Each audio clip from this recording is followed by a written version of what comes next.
Welcome everyone to Holy Rapture Friday. As you can see behind me, angels are descending from the skies, about to take me to my rightful place in heaven. So I don't have a lot of time, but before that, we have to go over our weekly update of how things have been going in the raid. We checked with Sepulcher stuff last Friday, so it's been a week, and more importantly, it's not just been a week, because now we've also had a few days with double legendary, and also, of course, more chances, I guess, over a week, more chances for players to get their 4 pieces of their tier set, meaning now they are much closer to the completion of their full power, of the full expected power of each spec. So we can go and take a look at what happened over the course of this week. We also have, of course, way more logs from Mythic. So we have even more of a pool of numbers of representation of specs from the Mythic progression of bosses. So we can go and take a look more in depth at Mythic as well, not just Heroic anymore. So we are starting as usual. We are starting from the popularity. Last week we did not even bother to check the popularity of Mythic. We just looked at the first few results of the DPS of Mythic. But now we have enough. We have enough of a pool of numbers to look at popularity as well. So we're going to start from tanks. We start from tanks because they are the least changed, the least swapped around from last week. So we said that tanks had this clear split, this top 3, bottom 2, and then this standalone spec Prot Warrior at the bottom. And this has continued this week in Mythic as well, because we have the same list of tank specs. We have Brewmaster, Blood, and Protection as the 3 main picks from tank choices. There is a bigger gap in Mythic than there was in Heroic. This was the gap in Heroic. As you can see, Protection Paladin is quite close to both Blood and Brewmaster. But then when you look at Mythic, it's much more clear gap between the two at the top, Brewmaster and Blood, and then Protection Paladin, which is still quite ahead in the clear as the 3rd most represented tank above Vengeance and Guardian. And then, of course, as mentioned, all the way down to the bottom, there is Protection Warrior, the list of the tanks for representation. Now, this is more or less as we expected. Now we start moving into the DPS. The DPS for this, I guess, second reset of Mythic. It's pretty cool because we're gonna get many changes from last week's Heroic logs. So, first in line, let's look at what really isn't changing that much, which is Balanced Druid being close to the top. This time it's actually first instead of second, followed by Demo. Demo was 4th in representation in Heroic, now it's 2nd in Mythic. We also have Havoc, which was 3rd, now it's 4th. We have Fury, which was 5th, and now it's 3rd. So, you know, more or less these specs have remained where they were in Heroic. So players went from Heroic progression into Mythic pretty much with the same level, the same priority for these specs. Not too big of a surprise that when you look at the bottom, there are some similar specs to what we have seen. Okay, we have Outlaw, Survival, Feral, Affliction, Assassination, and Arcane Mage. When we go and look at the Mythic representation, it's Outlaw, Destruction, Feral, Arcane, Affliction, Survival, and Assassination. So they are basically the same. The same bottom 7, I think, are not really moving from Heroic to Mythic, which means that now we have all the rest of the specs in the middle. There aren't too many changes for the specs in the middle. They actually more or less staying average, I would say. Enhancement is still quite more represented compared to last tier. It's actually in right now. The top 10 of represented specs. It's currently the 4th most represented melee DPS spec. We also have a close divide between Fire and Frost, although it is perhaps more relevant the fact that in Heroic it was Fire that was comfortably ahead. I would say 20% representation more, 25 even, than Frost Mage. Meanwhile, in Mythic, it's actually the opposite. It's like 50% more Frost Mages than Fire Mages. So that's an interesting swap. So far, most of the other specs have been remained with a similar level, like Unholy, like Ret, like Windwalker, like Elemental. They have remained more or less where they were. The other last relevant change for DPS is Hunters. We have said multiple times how Beast Mastery overtook marksmanship over time, and even in Heroic, in the first few weeks of Heroic, this kept true. Marksmanship was losing ranks up to Beast Mastery being the most represented. Meanwhile, in the first week and a half, almost 2 weeks of Mythic, we see that marksmanship has overtaken Beast Mastery, over twice, almost twice as much of the logs of Beast Mastery hunters. So that's the other relevant change in popularity for DPS. Now, last of the roles, which is healers. This is kept for last because it's going to have the bigger of the changes. I'm sure you have seen it already in the race to world first in the progression of guilds. Yes, we know the comps and what those guilds choose is not necessarily the same as what the average guilds will go for, but it is still worth looking at, which shows that compared to last week where we saw and we updated how while Resto Shaman was still very popular, the biggest surprise was that Holy Priest was now overtaking Holy Paladin as the second most represented healer. Now, even if we just look at Heroic before looking at Mythic, we see that the situation is even more drastic.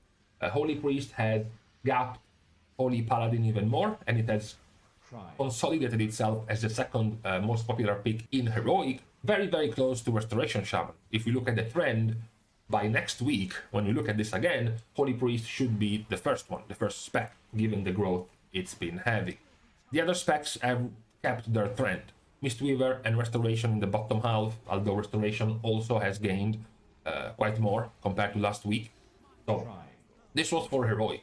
When we look into Mythic, we see the change, the main change, which is the fact that at the moment it's Holy Priest that is the most popular of the picks, and then Holy Paladin, and then Restoration Shaman. These are the three most chosen picks for compositions in Mythic progression, and then later down, towards the bottom, it's Restoration Druid, and then a much bigger gap for Mistweaver Monk and Discipline Priest. As we see, of course, the more popular Holy Priest becomes, the less popular Discipline Priest becomes. Now Discipline Priest is at very low numbers, honestly. 201 logs of Discipline. It's extremely low. And this is also obviously a help to Holy Priest. You know, if Mistweaver were to suddenly become very powerful, it's not that you had another healing spec of Monk that you could transfer to Mistweaver. Same goes for Resto Druid or Resto Shaman. Meanwhile, Priest players can swap around the two specs depending on which is doing better. So they're also bound to have a much bigger spike in popularity whenever one of the two is popular, because they can just move to it very quickly, as opposed to other specs which would have to completely reroll a character to do so. So, as Holy Priest is first, I think it was worth mentioning for a second why is it first. Many people haven't really been used to seeing Holy Priests for quite a while, honestly. So it's worth stopping for a minute to point out what's been going on.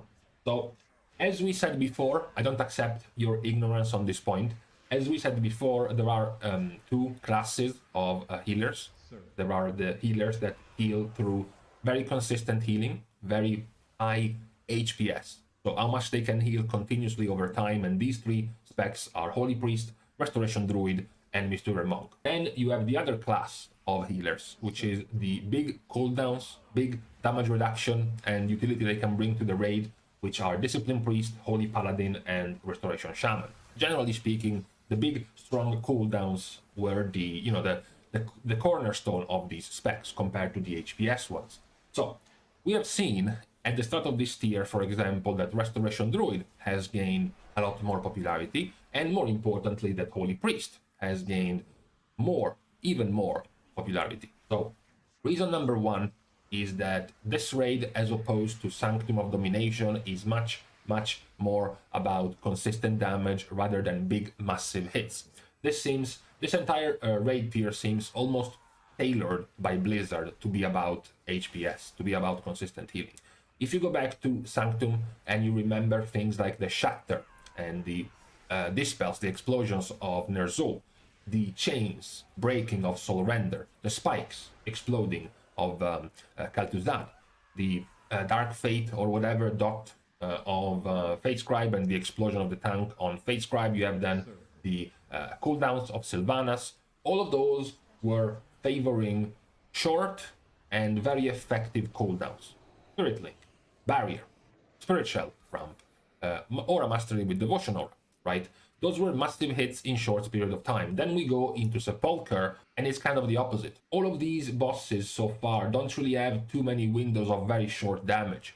You look at Skolex, Skolex is just continuous damage. Even his Burrow doesn't even do that much damage, even in Mythic. You look at Zymox. Zymox also has just consistent damage. There are no windows of super high damage where you would want cooldowns. Even the intermission phase with ants lasts long enough to make HPS specs do well there.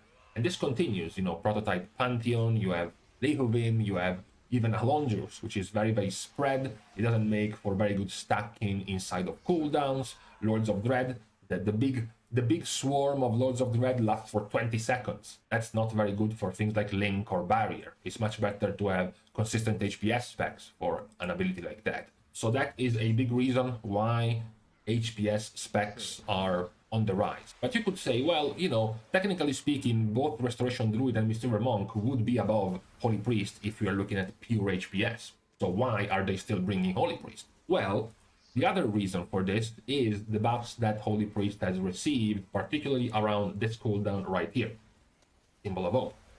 Now, Salvation is a pretty good cooldown, as we said, because of the HPS it brings, because of the consistent healing it brings, but the real star of the buff given to Holy Priest was Symbol of Hope. This is something we talked about when we saw the buff months ago, and we wondered if it would have been enough. It would have been a strong enough cooldown to make Holy Priest a needed spec in the raid. The answer, at the very least, for World First progression is yes. It's unlikely it's gonna stay yes for the normal guild, but for the moment, this is very, very powerful. Why?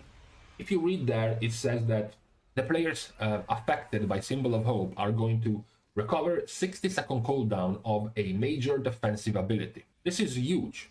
This is effectively, as long as you have 2 Holy Priests in the raid, it makes them have 1 barrier worth of damage reduction, even actually more than 1 barrier worth of damage reduction, because of the cooldown reduction they can bring to your defensive. And these are the defensives being affected by Symbol of Hope.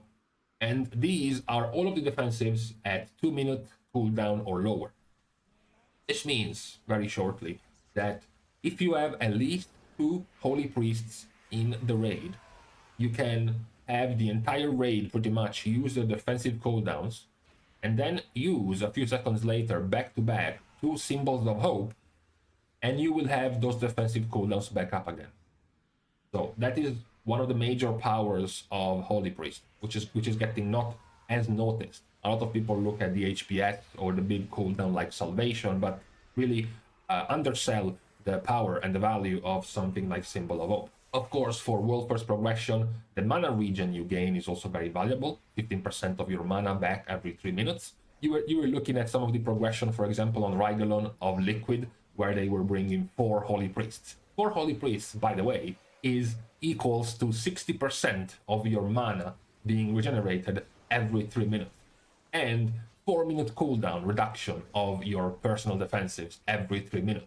That's the major strength of bringing a priest, not just the HPS. If you brought 4 Restoration Druids, they would have beaten the 4 Holy Priests in HPS, but they wouldn't have given you all of the benefits of Symbol that gives you both the mana and the cooldown reduction to the defensives. So this, at the moment, is why Holy Priests are being so much more represented than the other very good HPS specs, because they also have this power in their cooldowns. Now, finally, with the healers done, we can now dive into the performance of this week of Mythic. So how have DPS specs been doing so far? So this was the tiny little snippet of Mythic performance that we saw a while ago. Because we still had quite a few logs, okay, it wasn't that relevant. So now that we have way more, how has the performance been? First thing to notice is that we still see Demonology Warlock at the top quite handily. We also see Marksmanship has remained at the top compared to last week. There are a few new entries, however. There is the new entry of Survival, and out of nowhere, really, there is the new entry of Outlaw Rogue. We also see a massive rise of Affliction Warlock. Affliction Warlock wasn't even represented last week. Now they're doing much better. Subtlety Rogue has continued to do well. Elemental Shaman has dropped down quite a bit in performance compared to last week. We do, however, still see some of the underperformers towards the bottom. Specs like Beast Mastery, specs like Feral, specs like Arms, specs like Unholy, Death Knight are still not doing too well. We do still see also another spec towards the bottom that we have seen for a while now, which is Balance Druid, which has not really grown that much in Mythic so far. What is going to be interesting also, besides just this, is to start to divide the bosses, because of course different bosses will require different types of damage, right? Different ways of doing damage. For example, we can look at pure single target fights like Skolex. Skolex is basically just one target. You have to fight just one target constantly, so this is the result of the performance of specs in single target. You see, of course, that out of nowhere, the Feral Druid that was lingering towards the bottom now skyrockets into 4th place as far as Skolex and single target goes. We also see Elemental Shaman being very, very effective in single target.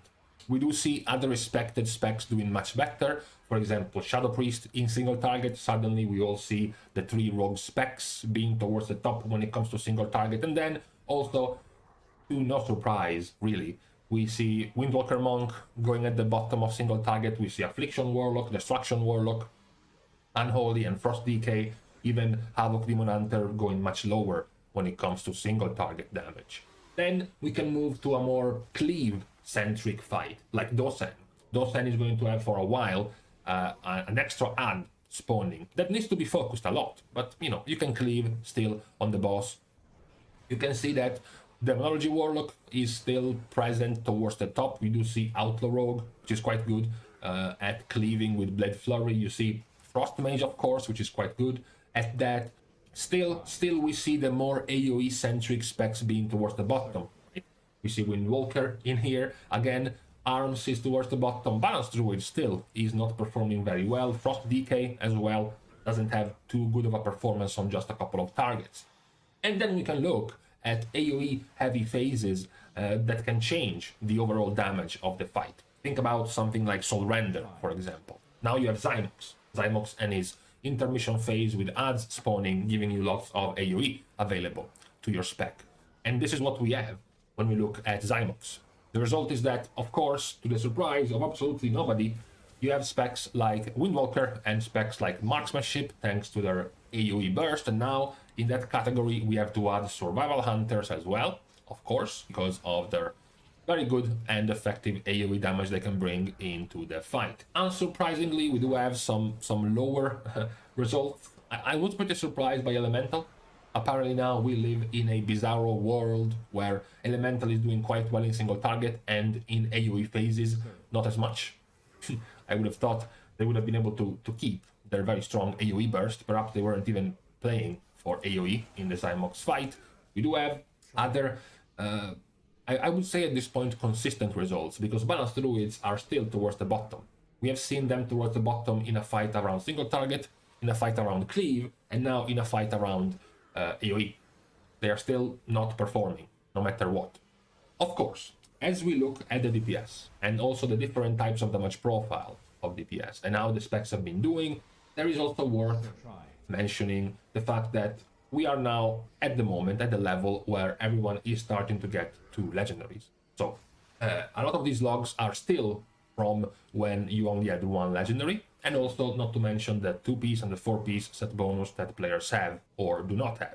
So as we go further, probably by next week, we will be able to see much clearer logs in the performance of specs, because now we will be able to see most of them done with specs with 2 legendaries. So it's going to be much clearer to see the performance of specs. Perhaps Balanced Druid is still towards the bottom because they are gaining a very significant bump in damage once they are able to use 2 legendaries. They can go back to Ventir, they can use Sinful Hysteria with their current legendary, and perhaps they're gonna have a massive jump in damage. The opposite might not be the same for Demonology, for example. Demonology's double legendary combo is very, very little. It's something like a 2% DPS increase. It's not very relevant. So perhaps, while Demonology has been quite stable and quite well performing at the moment, when all of the other specs around them gain significant damage from their double legendary combo, they won't. So perhaps we will start to see a shift in the hierarchy of damage dealers once we see more and more logs with specs having 2 legendaries. That is going to be the thing for this week. We looked now in the first few days of this chapter 7, week 5 of the patch, giving us the second legendary, but not all the logs, in fact, not too many of the logs have legendaries yet. So it's gonna be worth waiting for next week to see the much clearer picture of logs with specs with legendaries, and then of course tier sets. Not everyone has the 4-piece. You could be a pleb like me, still stuck at 3 tier set pieces, still stuck with 4 weeks of the Great Vault not offering you a single tier piece. Please, don't let me think about that.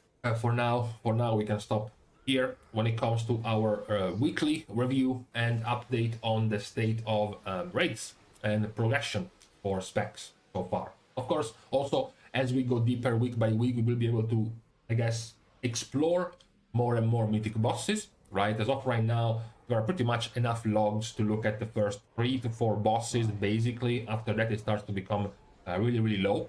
That is also going to be interesting to see over time. But for now, I guess I can see already from the back the angels coming, so I have to leave. I can leave you to the rest of your Friday, the start of your weekend. Thank you guys for watching, of course, and for helping to grow the channel. You can do more by liking and commenting. My throat is sore on the video, as well as subscribing to the channel. For today only, the subscription button is going to be unlocked for every DPS spec. Okay, you know what? Every DPS spec. That's it. Fuck healers and tanks for today. You can, of course, also follow me up on Twitter. One day, I'm sure you will be able to tell your grandchildren that you saw one of my tweets. And then again, you can also join my Discord channel if you suffer from schizophrenia and you want to support me on Patreon as well. Thank you guys for watching. See you guys soon. And in the meantime, oh, they're here. I gotta get ready.